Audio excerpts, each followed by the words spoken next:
దేవుడు మనలను ప్రేమించి ఈ చక్కని సదావకాశాన్ని దేవుడు మనకు అనుగ్రహించారు. అందును బట్టి నా హృదయం అంతటితో ప్రభువును స్తుతిస్తూ ఉన్నాను. మరి ప్రియులు సిమియోనయ్య గారు మన సంఘము ఆశీర్వదించబడాలని, మన గ్రామస్తులు ఆశీర్వదించబడాలని, సంఘ క్షేమము కొరకు అలాగనే గ్రామ క్షేమము కొరకు ఎంతో భారముతో ఈ ఉపవాస ప్రార్థన కూడికలు ఏర్పాటు చేశారు. 2 కూటాలు దేవుడు మహిమకరంగా జరిగించుకున్నారు. ఈ 3వ రోజు కూటములో ఇంతవరకు పాటల ద్వారా దేవుడు మహిమ తెచ్చుకున్నాడు. ఆనాడు ఇశ్రాయేలు చేయు స్థుతులపై ఆసీనుడుగా ఉంటానని వాగ్దానం చేసిన దేవుడు ఈ సమయంలో మన మధ్యన మనతో ఉన్నారు. నమ్మిన వారు దేవునికి స్తోత్రం చెప్పండి. హల్లెలూయా, హల్లెలూయా. ఇక్కడ నిలబడినటువంటి దైవజనులు ఎవరు అని కాదు, కానీ దేవుడే మాతో మాట్లాడుతాడు అనే విశ్వాసముతో, ఆశతో ఉన్నట్లయితే గనక తప్పకుండా దేవుడు మనతో మాట్లాడడానికి ఇష్టపడుతున్నాడు. ఆశ గల ప్రాణాన్ని దేవుడు తృప్తిపరుస్తాడు. మనం వినే దానిలో ఉంటుంది. ఒకవేళ వినే ముందు మనలో ఏదైనా అనాలోచన కనుక ఉంటే ఆ వాక్యం మనకి అర్థం కాదు. ఎందుకంటే ఒక మాట ఇక్కడ వింటాం, ఒక మాట ఇంటి దగ్గర బట్టలారేసి వచ్చాను, బొబ్బట్టేసింది అని రకరకాల ఆలోచనలు. అటువంటి ఆలోచనలన్నీ పక్కన పెట్టి కేవలము దేవుని వైపు మాత్రమే మన యొక్క దృష్టిని కేంద్రీకరించినట్లయితే దేవుడు ఈ యొక్క మధ్యాహ్న కాల సమయంలో మనతో మాట్లాడడానికి ఇష్టపడుతున్నాడు. ఒకసారి 2 చీమలు ఉన్నాయంట. ఆ 2 చీమల్లో చాలా స్నేహితులు. అయితే ఒకటి మరొక దానిని విందుకు పిలిచింది. విందుకు పిలిస్తే ఆమె వెళుతూ వెళుతూ అనుకుంది, ఈమె ఇప్పుడు పిలిచింది, ఏ టైం అవుద్దో నాకు విందు వడ్డించే సమయానికి. మనం కూడా అనుకుంటూ ఉంటాం కదా, ఈ సేవకులు ఎప్పుడు ముగిస్తారో, ఎప్పుడు మాకు భోజనం పెడతారో అని ఎదురు చూసేవారు కూడా లేకపోలేదు.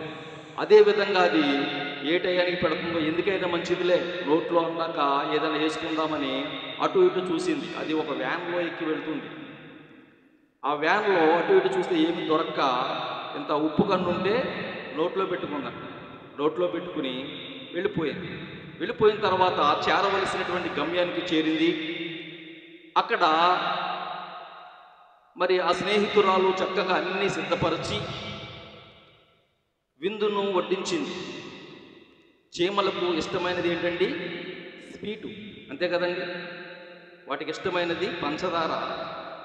ఆ పంచదారని చక్కగా వడ్డించింది. ఆ వడ్డించిన వెంటనే ఈ వచ్చిన చీమ నోట్లో ఏముందండి? ఉప్పు ఉంది. సరే, ఆ ఉప్పుని అలాగే ఉంచుకుని ఈ పంచదార తినడం ప్రారంభించింది. ఇప్పుడు మీరు చూడండి, ఒక్కసారి ఎప్పుడైనా మీరు ఆలోచన చేశారా? ఉప్పు పంచదార కలిపితే ఎలా ఉంటుందండి? మధురంగా ఉంటుందా? చేదుగా, వగరుగా? వాస్తవానికి పంచదార తీపే, పంచదార ఆ రుచి మంచిదే. అయినప్పటికీ కూడా దానిలో అంతకు ముందు ఉప్పు దాగి ఉంది కనుక అదేమైపోయింది? చేదైపోయింది. ఈ మాట ఎందుకు చెప్పానంటే, ఒకవేళ మనలో దేవుని సన్నిధికి వచ్చి వాక్యానికి సిద్ధపడుతున్నటువంటి మనలో ఏదైనా అనాలోచన, లోక సంబంధమైనటువంటి తలంపులు, లోక సంబంధమైన ఉద్దేశాలు దాగి ఉంటే గనక వాటి ఇప్పుడే తీసి పక్కన పెట్టాలి. కేవలము దేవుని వాక్యము మాత్రమే మనం వినగలిగినట్లయితే అది చాలా మధురమైనది. విందామా దేవుని వాక్యాన్ని? పరిశుద్ధ లేఖనముల నుండి సమూయేలు మొదటి గ్రంథము, సమూయేలు మొదటి గ్రంథము 7వ అధ్యాయము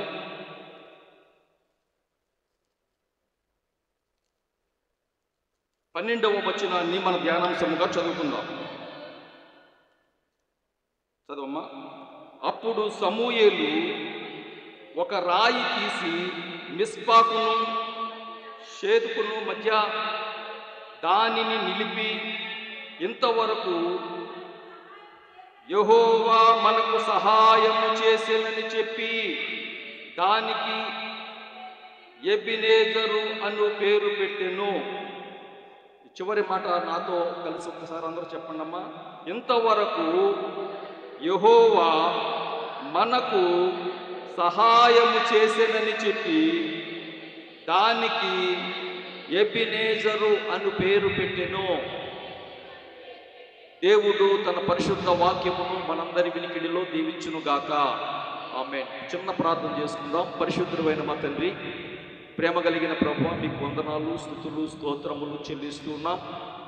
జరుగుతున్న 2వ రోజు ఈ 3వ కూటములో ఇంతవరకు పాటల ద్వారా మీరు మహిమ తెచ్చుకున్నారు ప్రభువా.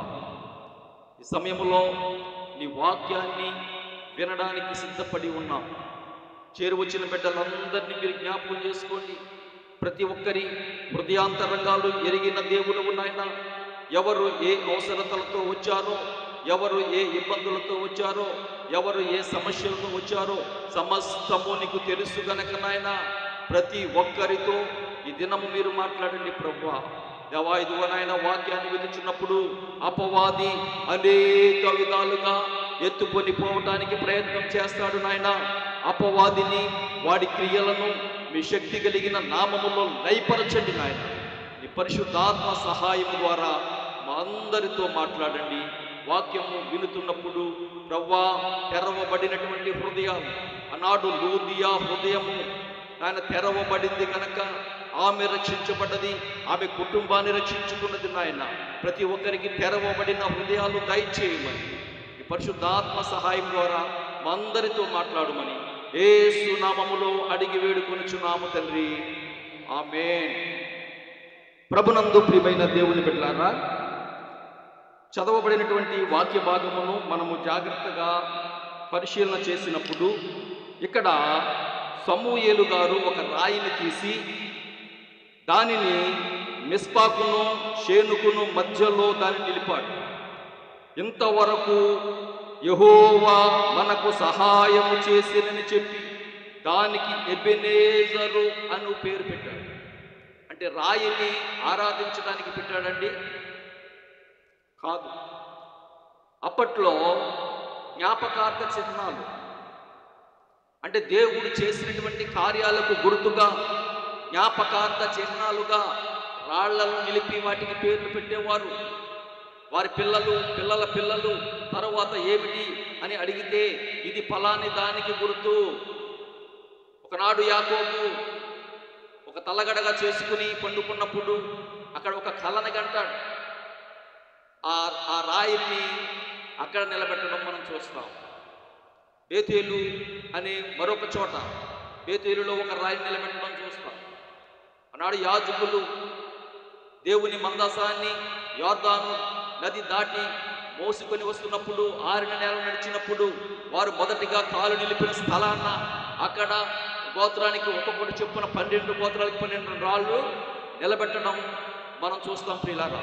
అవి ఎందుకనంటే వాటిని ఆరాధించడానికి కాదు, అవి జ్ఞాపకార్థ చిహ్నాలు. దేవుడు ఫలానాసారి ఫలానప్పుడు ఈ కార్యము మన జీవితంలో చేశాడు అని మన పిల్లల పిల్లలకు చెప్పటానికి. అదే విధముగా ఇక్కడ సమూయేలు ఒక రాయిని నిలిపి దానికి ఎబెనెజరు అని పేరు పెట్టాడు. ఎబెనెజరు అనే మాటకి అర్థం ఏంటండి? సహాయము రాయి. అంటే దేవుడు సహాయం చేశాడు వారి జీవితంలో. మనకు చేయలేదని ఎప్పుడున్నో మనకు కూడా చేశాడు, కానీ మనం జ్ఞాపకం ఉంచుకోమంతే. ఆయనైతే దేవుడు చేసిన ఆ మేలును, ఆ సహాయమును మరిచిపోకుండా వారి పిల్లల పిల్లల తరాలకు కూడా తెలియజేయాలి అనే ఉద్దేశముతో ఆ ఎబెనెజర్ అని పేరు పెట్టి ఒక రాయిని నిలిపాడు. అయితే అంతగా జ్ఞాపకార్థముగా ఉండడానికి మరి ఆ నిలిపినటువంటి ఆ రాయిని బట్టి మనం ఆలోచన చేస్తే ప్రియులారా, అంత సహాయం దేవుడు ఏం చేశాడు? ఈ దినం మనం పరిశీలన చేయాలా. ఎంత గొప్ప కార్యం జరిగితే అంత జ్ఞాపకార్థ చిహ్నముగా ఒక రాతిని నిలిపాడు అని మనం ఆలోచన చేసినట్లయితే వారి జీవితంలో దేవుడు చేసినటువంటి కార్యాన్ని మరి ఈరోజు మనం ధ్యానించవలసినటువంటి వారమై ఉన్నాం. ఆనాడు ఫిలిష్తీయులు ఇశ్రాయేలీయుల మీదకి దండెత్తి వచ్చారు. 4వ అధ్యాయంలో కనబడుతుంది. 4వ అధ్యాయము, మొదటి సమూయేలు గ్రంథం 4వ అధ్యాయంలో 2వ వచనం చదవండి అమ్మా. ఫిలిష్తీయులు ఇశ్రాయేలీయుల మీద తమ్మును యుద్ధ పంక్తులుగా తీర్చుకొనగా వారు యుద్ధములో కలిసినప్పుడు ఇశ్రాయేలీయులు ఫిలిష్తీయుల ఎదుట ఓడిపోయి యుద్ధ భూమిలోనే ఎక్కువ తక్కువ 4,000 మంది హతులైపోయారు. ఇశ్రాయేలు ప్రజలు ఫిలిష్తీయుల చేతిలో. ఎంత భయంకరమైనటువంటి పరిస్థితి! ఓటమి పాలైపోయారు, ఓడిపోయారు. చాలా దుర్బలమైనటువంటి పరిస్థితి. అయ్యో, ఎందుకు ఎలా జరిగింది? మనం అనుకుంటాం కదండి, ఏదైనా దెబ్బతిన్నప్పుడు, ఏదైనా ఇబ్బందుల్లో పడినప్పుడు దీనికి కారణం ఏంటి అని మనము ఆలోచన చేస్తూ ఉంటాం. వీరు కూడా అలా ఆలోచన చేసినప్పుడు అక్కడ వారు తెలుసుకున్నది ఏంటంటే, మన మధ్యన దేవుని మందసము లేకపోవటమే. అప్పటికి అది షిలోహులో ఉన్నది. ఆ షిలోహులో ఉన్నటువంటి దేవుని మందసాన్ని మరలా మనము తెచ్చుకుందాము అని ఒక ఆలోచన కలిగి మరి ఆ స్థలము నుండి వారు ఆ దేవుని మందసాన్ని తీసుకురావడం జరుగుతుంది. ఆ మందసాన్ని తీసుకొచ్చినమ్మటనే వారు గొప్పగా కేకలు వేస్తూ అరుపులు వేసినప్పుడు ఫిలిష్తీయులలో మొదట భయం కలిగింది. భయం కలిగి అది ఏమంటారంటే, అయ్యయ్యో శూరులారా, శూరుడకు ఈ దేవుని చేతి నుండి మనము ఎవరు విడిపింపగలరు? అరణ్యమందు అనేకమైన తెగుళ్ల చేత ఐగుప్తీయులను హతము చేసిన దేవుడు ఈయనే కదా. యెహోవా మందసాన్ని గూర్చి మనకు పూర్తిగా తెలియకపోవచ్చు, కానీ అపవాదికి లేక శత్రువుకి బాగా తెలుసు. వాడి యొక్క మరి దేవుని యొక్క శక్తి వాడికి బాగా తెలుసు. ప్రియులారా, వారు చెప్తున్నాడు, ఆ దినాలలో దేవుడు అనేకమైన తెగుళ్ల చేత ఐగుప్తీయులను పారదొలినటువంటి వాడు, ఐగుప్తీయుల నుంచి తన ప్రజలను విడిపించినటువంటి దేవుడు ఈయనే కదా. ఇప్పుడు ఈయన తెచ్చుకుని మధ్యనెట్టుకున్నారు మనం ఎలాగో అని చెప్పి శత్రువు ఏం చేస్తాడంటే చాలా పెంకపట్టు పడతాడు. వాడంత తేలిగ్గా విడిచిపెట్టాడు. అందుకనే వాడి నుంచి మనం విడిపించబడాలంటే మనకు ఇటువంటి ప్రార్థనా కూటాలు ఎంతైనా అవసరం ఉంది. అయితే వాడు అంత భయపడినా కానీ విడిచిపెట్టలేదు. విడిచిపెట్టకుండా 10వ వచనంలో ఫిలిష్తీయులు యుద్ధము చేయగా మరలా యుద్ధానికి వచ్చారు. ధైర్యం తెచ్చుకున్న 9వ వచనం అంటారు, ఫిలిష్తీయులారా ధైర్యము తెచ్చుకుని వారు మీకు దాసులైనట్టు మీరు హెబ్రీయులకు దాసులు కాకుండా బలాఢ్యుల యుద్ధము చేయడని. హెబ్రీయులకు దాసులు కావడానికి వీల్లేదు, మీరు ధైర్యం తెచ్చుకోండి, బలంగా ఉండండి అని ఆ శత్రువులు, ఆ ఫిలిష్తీయులు ఒకరినొకరు పుంజుకుని మరలా యుద్ధానికి వచ్చారు. జాగ్రత్తగా పరిశీలన చేయండి పిల్లరా. ఇటువంటి మరి సందర్భాలు మన జీవితంలో ఎన్నో జరుగుతాయి. ఒకవేళ శత్రువు అంటే ఏదైనా గుర్రం వేసుకునో కత్తి పట్టుకునో మన మీదకి రాకపోవచ్చు, కానీ శత్రువు అపవాది సాతాను మన మీద అనేక విధాలుగా దాడి చేస్తాడు. మన విశ్వాస జీవితాన్ని పాడు చేయడానికి, మనలను నేలగోల్చడానికి, మనలను పడదొక్కడానికి అనేక ప్రయత్నాలు, అనేక ఆయుధాలు వాడు వాడుతూ ఉంటాడు. వాడి నుంచి మనం తప్పించుకోవాలంటే ఈ దినము మనం నేర్చుకోవాల్సిన పాఠం ఏం చేయాలా, దేవుని సహాయం ఎలా పొందుకోవాలనేది మనం నేర్చుకుంటున్నాం. అయితే అపవాది మరలా యుద్ధానికి వచ్చాడు. ఫిలిష్తీయులు యుద్ధము చేయగా ఇశ్రాయేలీయులు ఓడిపోయి అందరూ తమ డేరాలకు పరిగెత్తి వచ్చిరి. అప్పుడు అత్యధికమైన వధ జరిగెను. ఇశ్రాయేలీయులలో 30,000 కాల్బలము కోల్పోయెను. ఎంత భయంకరమైనటువంటి వధ జరిగింది అక్కడ. 30,000 కాల్బలం అంట. అనేకులు కూలిపోయారు. 30,000 కాల్బలం కూలిపోయినప్పుడు అనేక మంది మరి వారి డేరాలకు పరిగెత్తుకుని పోయారు. భయంకరమైనటువంటి అదృశ్యం అక్కడ జరిగింది. అది విన్న వెంటనే మరి దానిలో వారి యొక్క ఏలీ యొక్క కుమారులు హోప్ని ఫినెహాసులు కూడా చనిపోయారని వచ్చి ఊరు తెలియగానే ఏలీ కూడా చనిపోతాడట. ఆ మాట విని తమ కోడలు ఇకాబోదును కని వెంటనే చనిపోతుంది. ఎంత భయంకరమైనటువంటి పరిస్థితులు అక్కడ జరుగుతున్నాయో ఒకసారి ఆలోచన చేయండి పిల్లారా. ఏంటి, దేవుని మందసాన్ని తెచ్చుకుని వారు మధ్య నెట్టుకున్నారు కదా, అయినా విజయం కలగలేదేంటా అని మనలో ఆలోచన కలిగి ఉండవచ్చు. చాలామంది ఏం చేస్తారంటే, మరి మందసంలో ఏముందండి, 10 ఆజ్ఞలు గల పలక అంటే ధర్మశాస్త్రం. చాలామంది కుటుంబాల్లో బైబిల్ గ్రంథాన్ని ఉంటుంది, కానీ దాన్ని వాడుతున్నామా మనం? దాన్ని ఆచరణలో పెడుతున్నామా? అది చెప్పినట్టుగా నడుచుకుంటున్నామా? ఆలోచన చేయాలా. వారు ఆ మందసము తీసుకువచ్చి అక్కడ పెట్టుకున్నారు, కానీ వారు చేయవలసింది ఏమీ చేయలేదు. ఆ కారణాన్ని బట్టే రెండవసారి కూడా ఓడిపోవలసి వచ్చింది. తర్వాత ఇవన్నీ విషయాలు మనకు తెలుసు. ఆ ఫిలిష్తీయుల మందసాన్ని ఎత్తుకుని పోవడం, దాగోను గుడిలో పెట్టడం, మరలా మరి వారు భయపడి ఆ దేవుని శక్తికి భయపడి దానిని విడిచిపెట్టేయడం, ఇవన్నీ మనకు తెలుసు.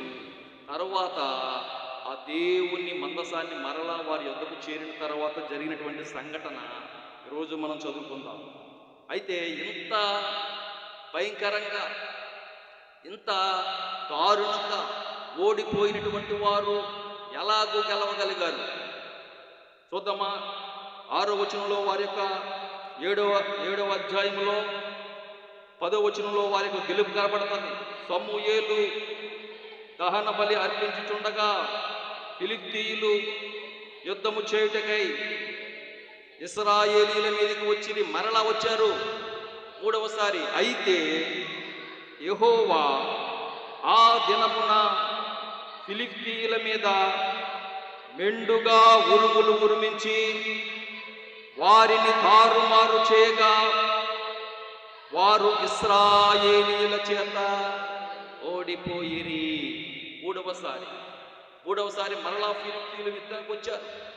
అయితే అప్పుడు ఇశ్రాయేలీయులు బలంగా ఉంటారంటారా?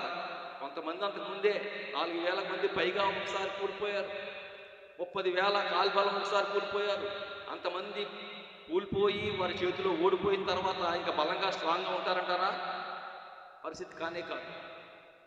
అయినా సరే దేవుడు వారికి విజయాన్ని, గెలుపును ఇచ్చాడు. దీనికి కారణం ఏంటో ఈ దినాన్న ఈ చోటు నుంచి మనం తెలుసుకుని వెళ్ళాలి. మన జీవితంలో కూడా ఎన్నో రకాలైనటువంటి వ్యాధుల రూపంలో అపవాది దాడి చేస్తున్నాడు. కుటుంబంలో సమస్యల రూపంలో దాడి చేస్తున్నాడు. అనేక రకాలైనటువంటి ఇబ్బందుల రూపంలో దాడి చేస్తున్నాడు. ఎన్నో ప్రయత్నాలు చేసి వాడి ప్రయత్నం ఏమైనా ఏంటంటే నిన్ను పడద్రోయాలి అని, నిన్ను దేవుని నుంచి తొలగించాలి అని. అటువంటి ప్రయత్నంలో వాడు చేస్తున్నటువంటి ఆ దాడుల నుంచి మనం విడిపింపబడి వాడి మీద విజయము పొందాలి అంటే గనక అంతకు ముందు ఇశ్రాయేలీయులు బహు భయంకరముగా 2 సార్లు ఓడిపోయినటువంటి ఆ ఫిలిష్తీయుల నుండి మరలా ఎలాగూ విజయాన్ని పొందుకోగలిగారు అనే విషయాన్ని ఈ దినాన్ని మనం ధ్యానించాలి. జాగ్రత్తగా మనం పరిశీలన చేసినట్లయితే, మొదటిసారి మందసం వచ్చినప్పుడు చెప్పాను కదండి, వారు ఏమీ చేయలేదని. 2వసారి మరలా మందసాన్ని తెచ్చుకున్న తర్వాత వారు చేసినటువంటి కొన్ని పనులు మీకు తెలియచేయాలని ఆశపడుతున్నాను. వారు ఏం చేస్తే విజయాన్ని పొందుకున్నారో దేవుని లేఖనంలో నుంచి చూద్దాం.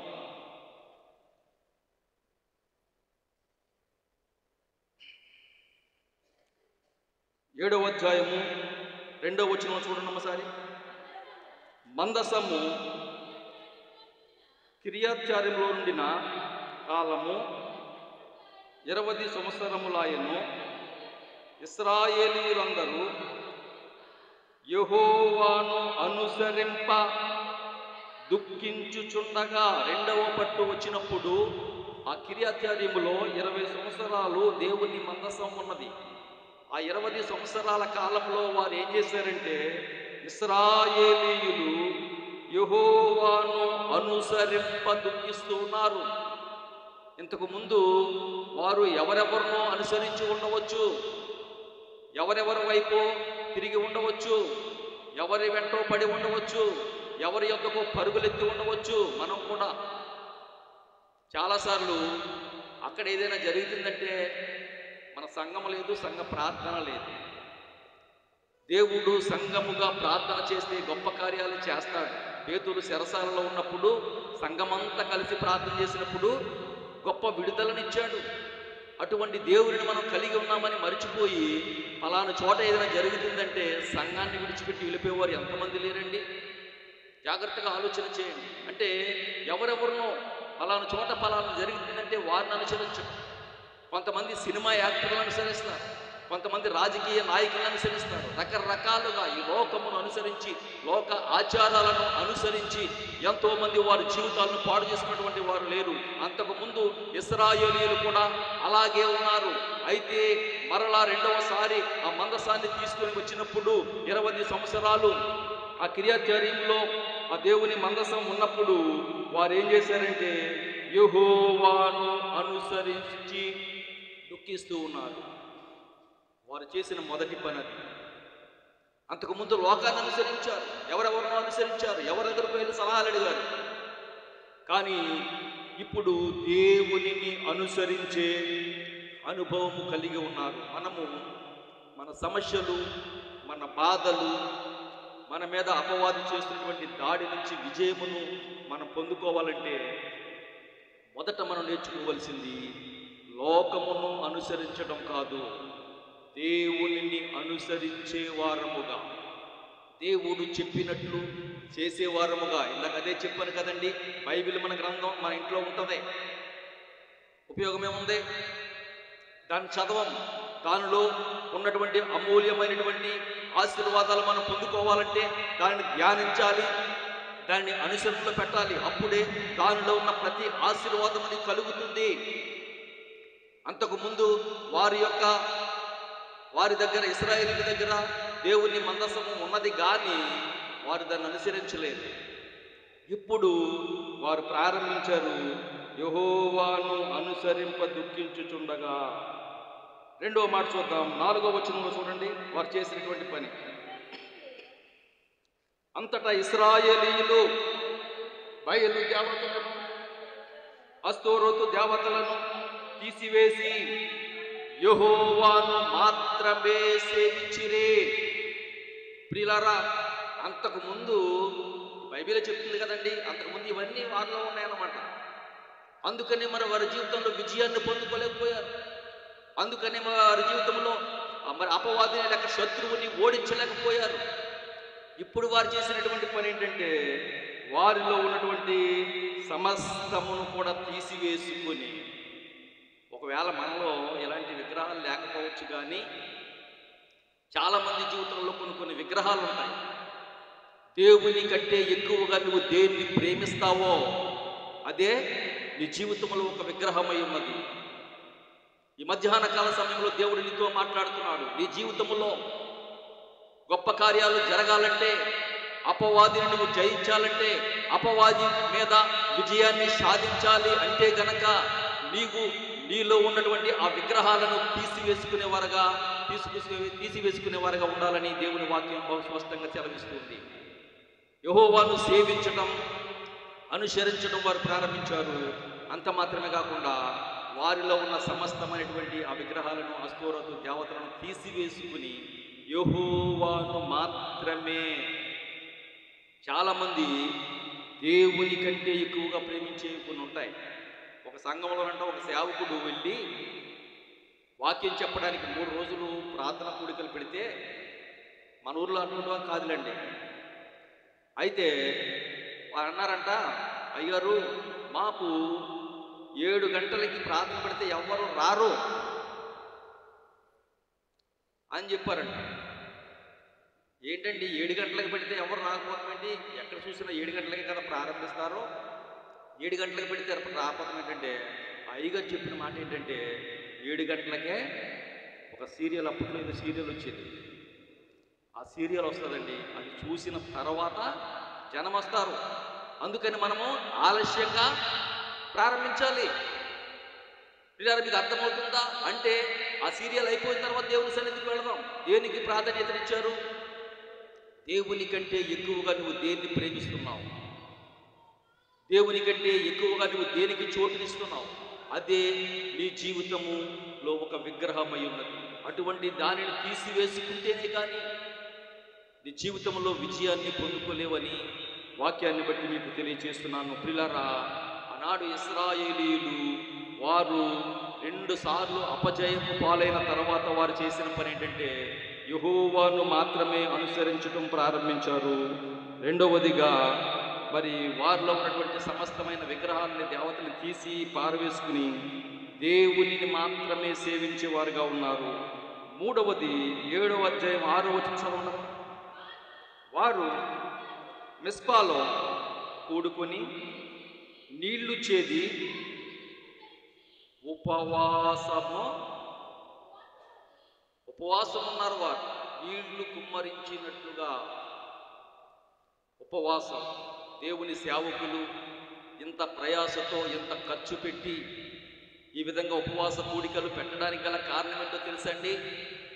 ఆనాడు ఇశ్రాయేలీలు 2 సార్లు ఓడిపోయినా 3వసారి విజయాన్ని పొందడానికి గల కారణం ఏంటంటే వారు ఆ దినాన్న వారు అంతవరకు అనుసరించినటువంటి వాటినన్నింటినీ అనుసరించకుండా దేవుడిని మాత్రమే అనుసరిస్తూ వారిలో ఉన్న సమస్తాన్ని తీసివేసి దేవుడిని మాత్రమే సేవించి అంతటితో సరిపట్లేదు, దేవుని సన్నిధిలో ఉపవాసం ఉన్నారు.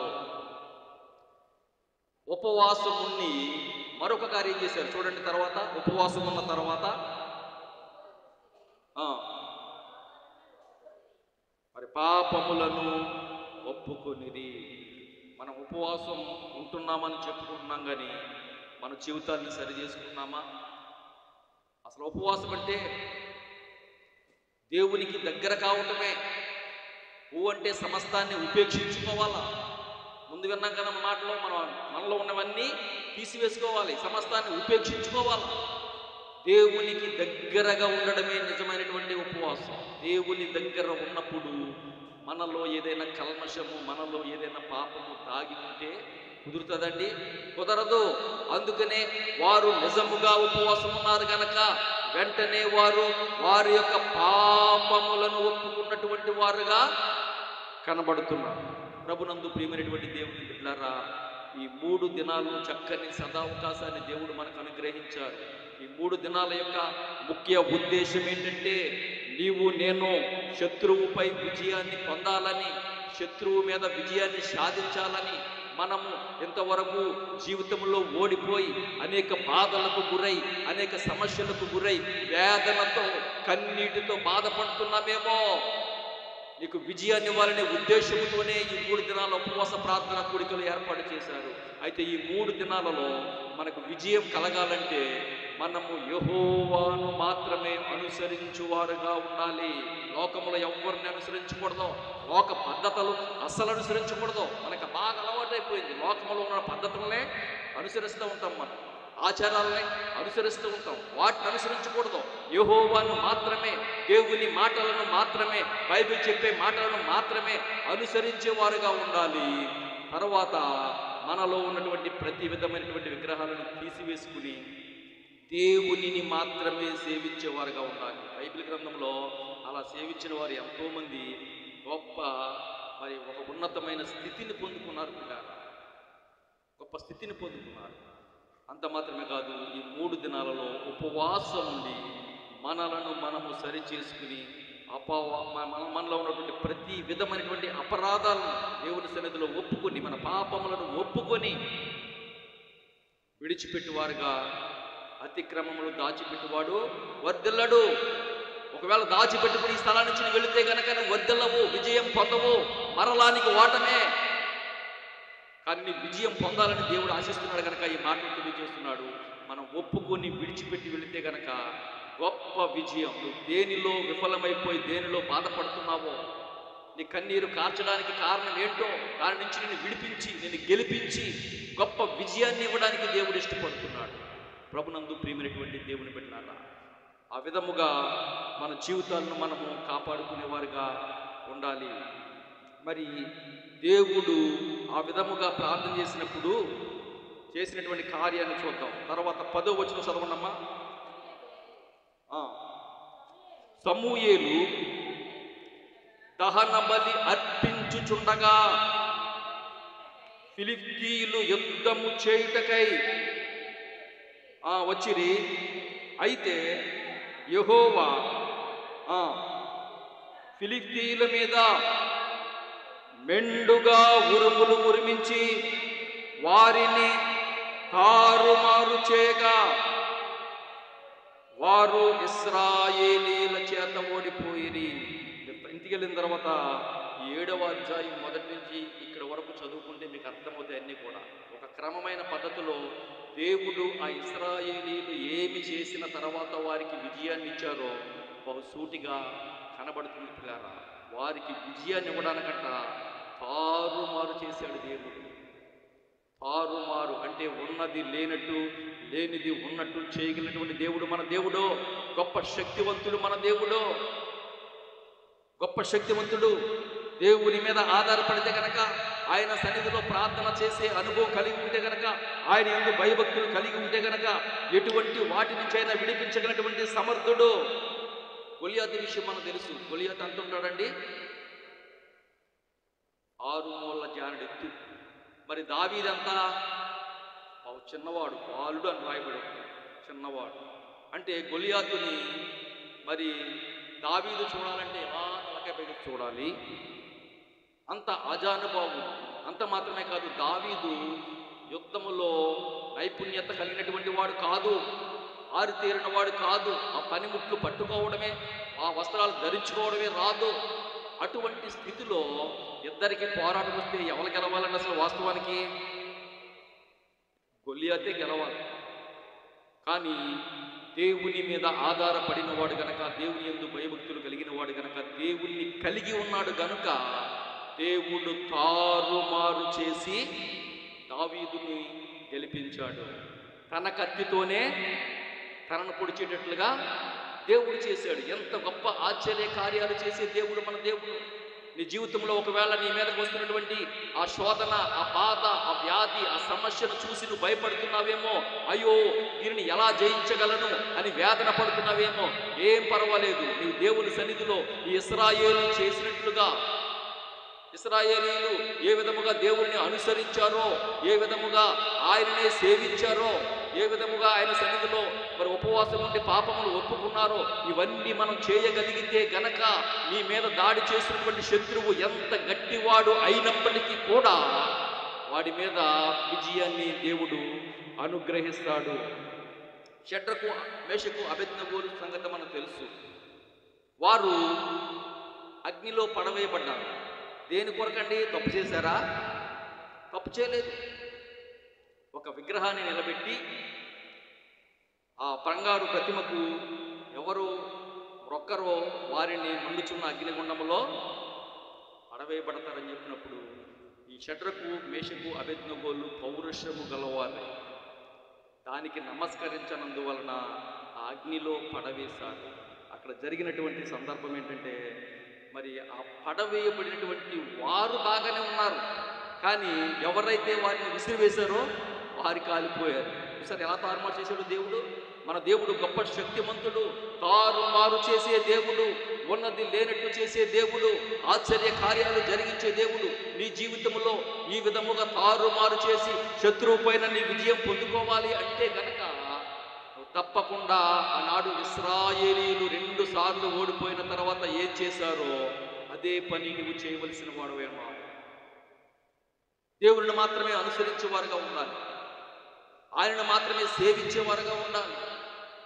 ఉపవాసం ఉండి దేవుని సన్నిధిలో నీ పాపములు ఒప్పుకొని సరి చేసుకునే వారుగా ఉండాలి. అలాగ ఉన్నప్పుడు నీ పరిస్థితులు ఎటువంటివైనా సరే తారుమారు చేసి నీకు విజయాన్ని అనుగ్రహిస్తాడు. దానియేలు జీవితంలో కూడా దేవుడు అటువంటి కార్యం చేశాడు. సింహాల బోనులో దానియేలును వేసినప్పుడు సింహాల బోనులో దానియేలును పడద్రోశారు.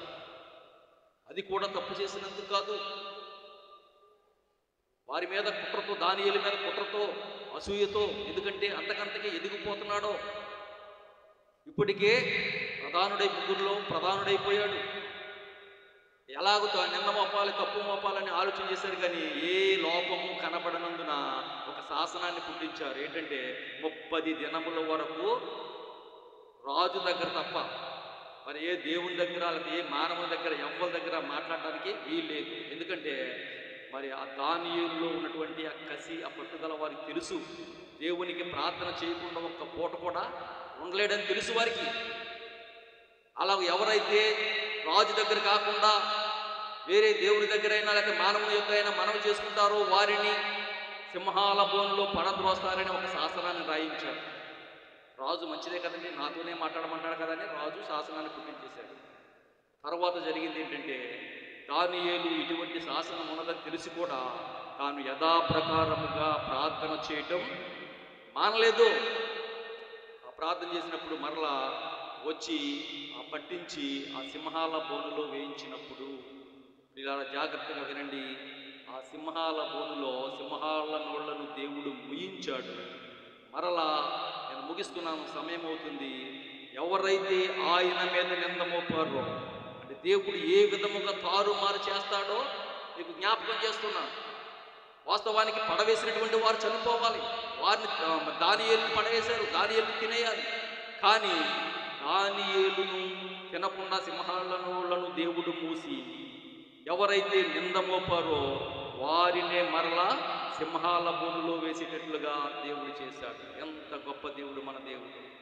మన జీవితంలో ఒకవేళ ఇటువంటి ఇబ్బందికరమైనటువంటి సమస్యలు, వేదనలు మన మీద ఏలుబడి చేస్తున్నాయేమో, ఈ దినాన్న ఆ స్థితిలో ఎవరమైనా కూర్చున్నామేమో, అయ్యో వాటి నుంచి విడిపించబడటం ఎలాగో మా జీవితాన్ని నాశనం చేస్తూ ఉన్నాయి, మా కుటుంబంలో కన్నీరు, వేదన, దుఃఖము, సంతోషం అనేది ఎంత మాత్రము లేదు, అపవాది భయంకరంగా ఏలుబడి చేస్తున్నాడు, ఎప్పుడు చూసినా వాడి మీద మేము జయాన్ని పొందుకోలేనటువంటి పరిస్థితులు అని బాధపడుతున్నావేమో, నీ కొరకే ఈ 3 దినాల ఉపవాస ప్రార్థన కూడికలు మరి మీ దాసులు మరి సిమియోనయ్య గారు భారముతో ఏర్పాటు చేశారు.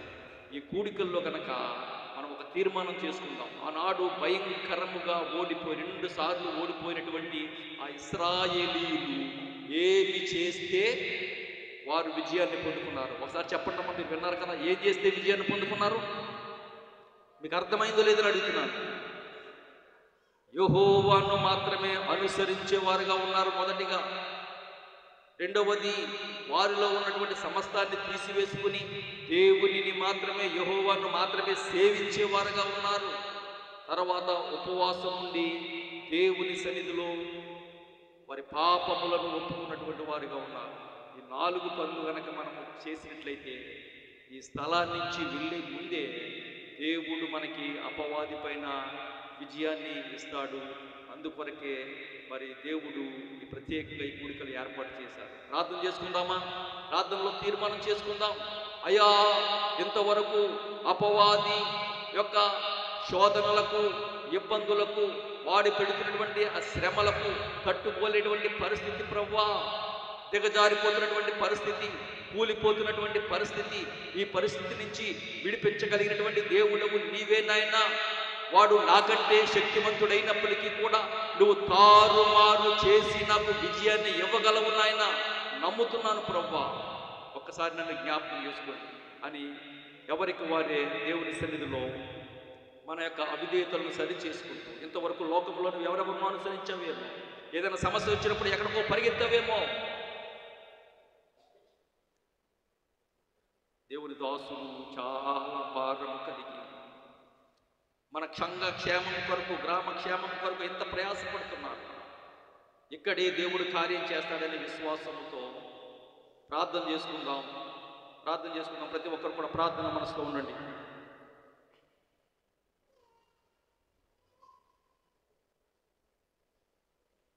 దేవుని సన్నిధిలో ప్రార్థన చేద్దాం.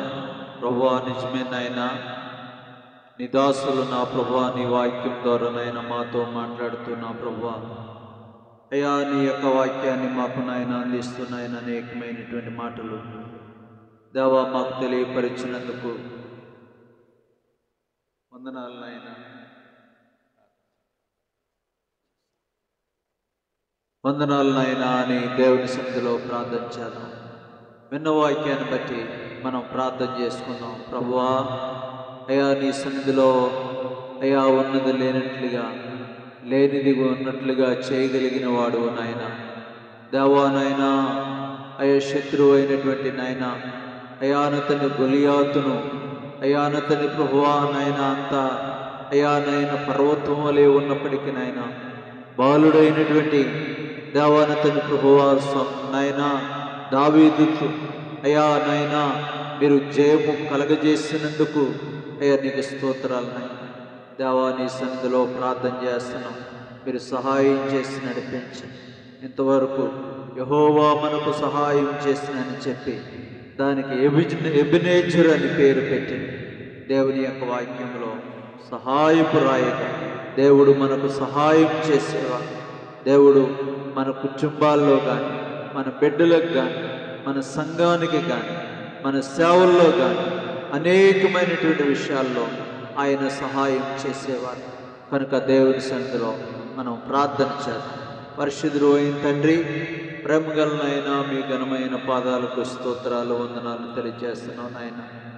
ఈ సమయంలో నా ప్రభువా, దేవా నీ దాసులు నాయన దేవానంతని ప్రభువా నిలబెట్టి నాయన అయా మా కొరకు నాయన అందించినటువంటి నాయన నీ మహిమ కలిగినటువంటి మాటల కొరకు దేవా నాయన నీ వాక్యం చేత నాయన మాతో మాట్లాడుతూ నా ప్రభువా అనేకమైనటువంటి విషయాలు నాయన మీరు తెలియపరిచారు నా ప్రభువా. అయా మాకు సహాయం చేసే సహాయపు రాయిగా అయా నాయన మీరు ఉన్నందుకు వందనాలు స్తోత్రాలు తెలియజేస్తున్నాను. దేవా మా ముందున్న సమయాన్ని మా కొరకు దీవెనకరంగా చేయండి. దేవా నాయన శత్రువును ఓడించగలిగినటువంటి నాయన సమర్థుడు నాయన, ఉన్నది లేనట్లుగా లేనిది ఉన్నట్లుగా చేయగలిగిన సమర్థుడు నా ప్రభువా. దేవా నాయన నీకు స్తోత్రాలు. సింహాల బోనులో అయానతని దానియేలును కాపాడగలిగినటువంటి దేవుడు నాయన.